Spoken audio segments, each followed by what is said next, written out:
Sinônimos de robustez e confiabilidade, as ST-42 estão presentes em boa parte das ferrovias da América do Norte e também do Brasil.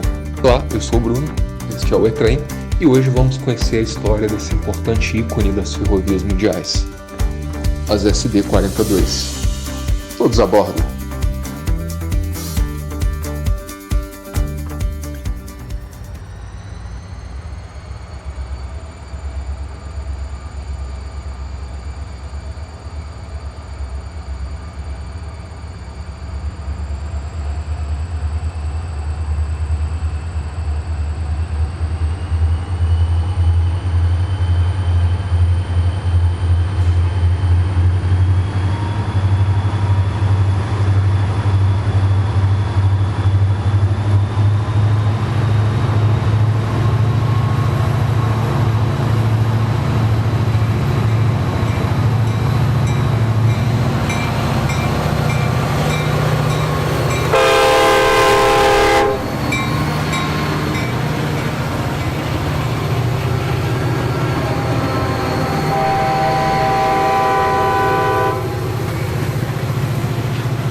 As locomotivas SD-42 foram produzidas de 1972 até 1989, totalizando 4.175 unidades. Desenvolvida pensando no mercado norte-americano, ela é uma atualização do modelo anterior, SD-40. Traz como inovação novos sistemas de controle e sistemas elétricos, além dos truques HTC, substituindo o anterior FlexiCoil.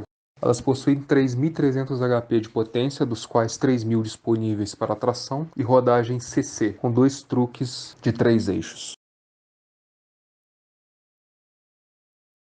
Ela tinha como concorrentes diretos as locomotivas Alco Century C630 e as locomotivas GE U30C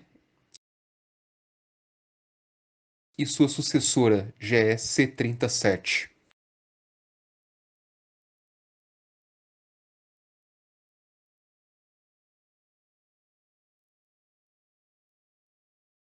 E é muito comum se conceber uma locomotiva que sejam feitas variantes dela para operações distintas ou para adequá-las a um regime de operação. Nesse caso, a variante mais famosa, com certeza, são as SD-40T, produzidas para Southern Pacific, para Denver e Rio Grande Western. Essas duas ferrovias têm como características operarem em climas em regiões bem inóspitas, bem desafiadores, com montanhas, grandes túneis, o que causava grande superaquecimento das locomotivas com o desenho original do radiador. Então a General Motors fez essa alteração da seção do radiador para essas locomotivas e rendeu a elas o apelido de Tunnel Motors.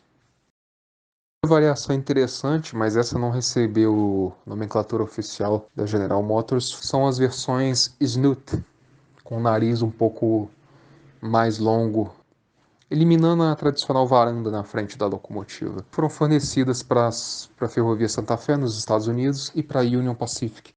Um outro projeto bem peculiar, num período em que as locomotivas com nariz baixo já estavam consolidados, são as versões feitas para Norfolk and Western e para Southern Railway nos Estados Unidos.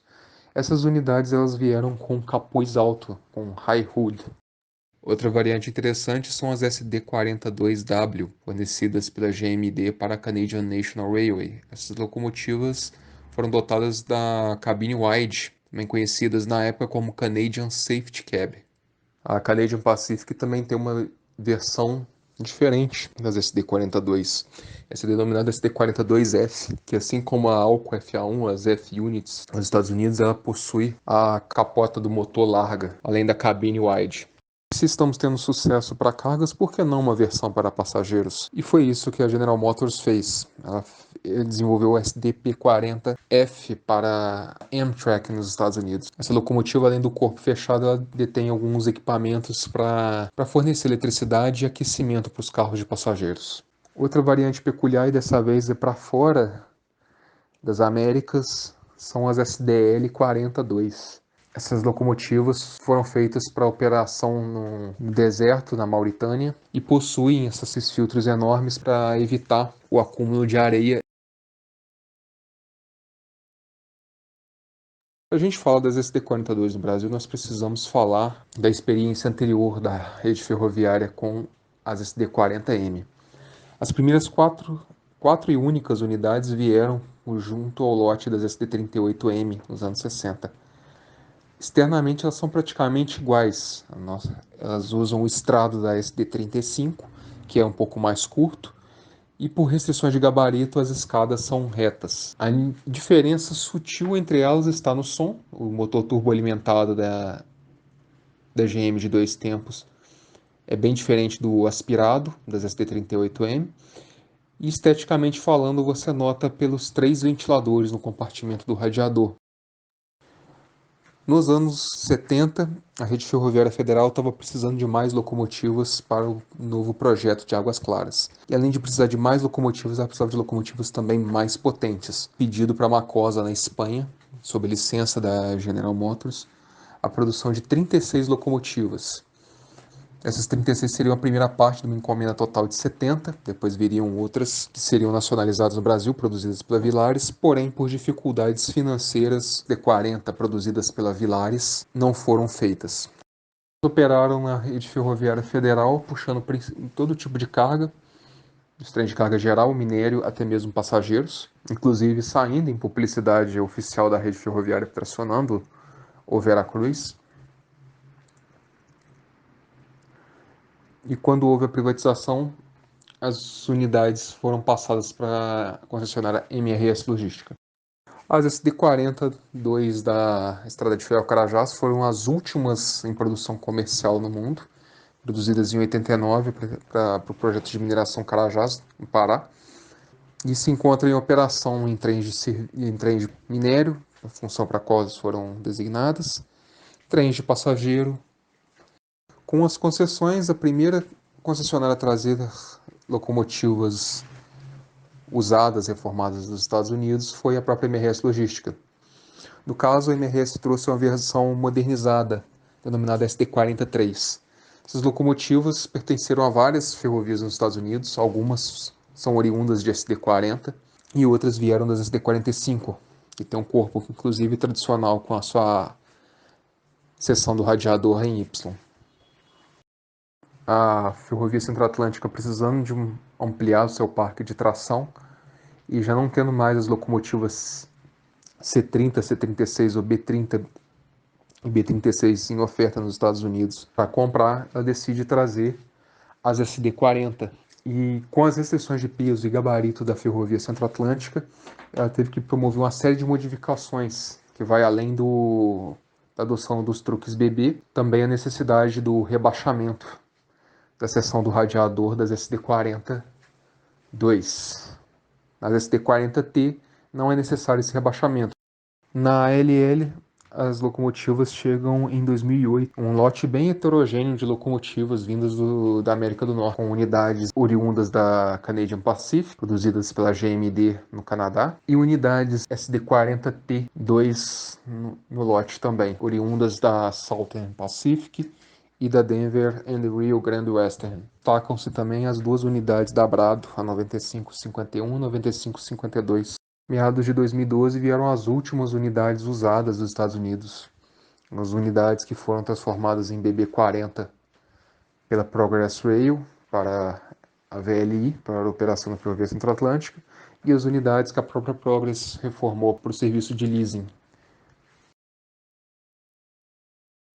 E como identificar uma SD42? A sua característica visual mais marcante são suas varandas na parte da frente e na traseira da locomotiva. E para diferenciar ela da SD40 comum de primeira geração é na questão do comprimento. A SD42 é um pouco mais comprida e os truques são do tipo HTC na SD42, uma outra evolução frente ao flex coil que era aplicada às locomotivas de primeira geração.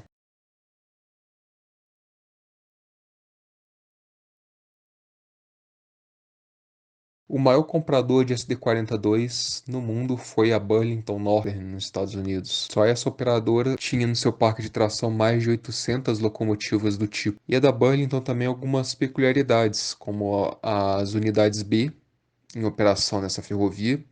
Todas essas unidades foram construídas pela própria ferrovia de locomotivas acidentadas e o uso de um tender com diesel entre duas unidades, isso é para aumentar a autonomia dos trens. A primeira locomotiva a receber o padrão de pintura da MRS, em caráter experimental, foi uma Macosa.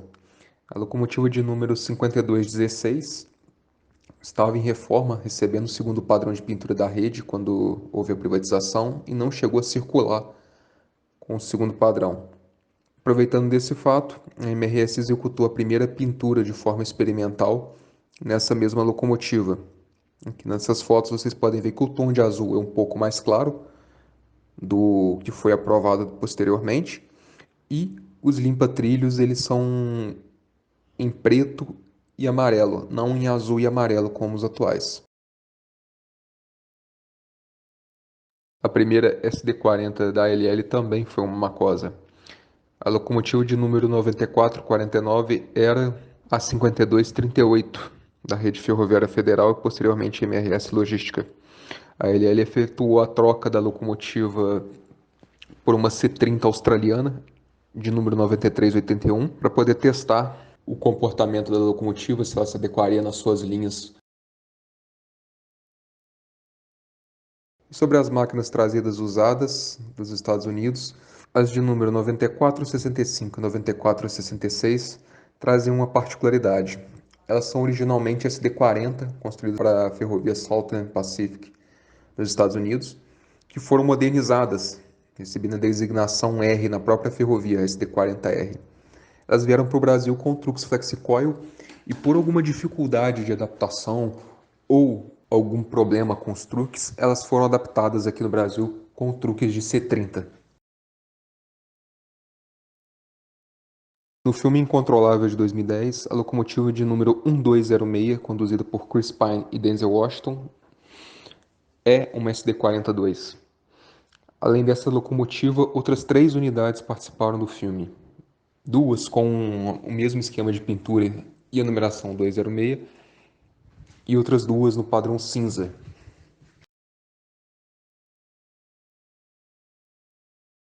E por falar em Incontrolável, a locomotiva protagonista do evento que inspirou o filme é uma SD-42, é de número 8888 da CSX Transportation. Ela correu desgovernada por cerca de 106 quilômetros do estado americano de Ohio em 2001, até ser parada quando o maquinista conseguiu entrar a bordo.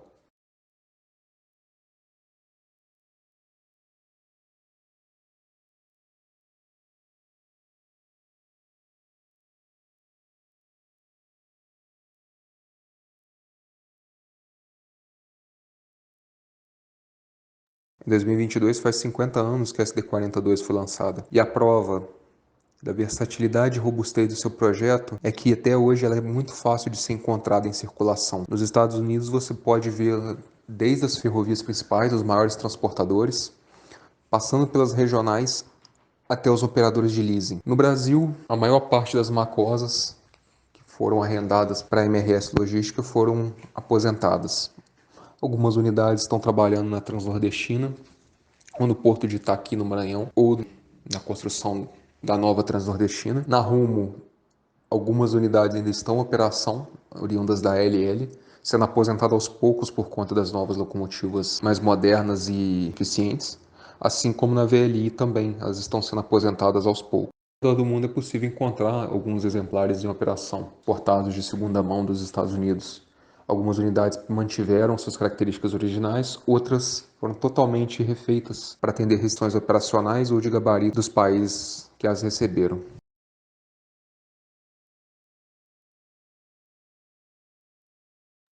E na América do Norte, algumas unidades estão tendo uma sobrevida, sofrendo modernizações constantes, que além de sistemas eletrônicos, incluem também um novo motor diesel. No caso das SD30C SO da Canadian Pacific e SD43 SO da CSX. As unidades receberam um motor novo 710, o mesmo que equipa as SD70 ACE. Outra coisa curiosa é que a Canadian Pacific, no ano de 2021, converteu uma SD42E para fazer o teste de células de hidrogênio. E aí, gostou da história? Comenta aqui embaixo e aproveita e se inscreve no canal. Tem muito mais por vir. Um forte abraço e até a próxima.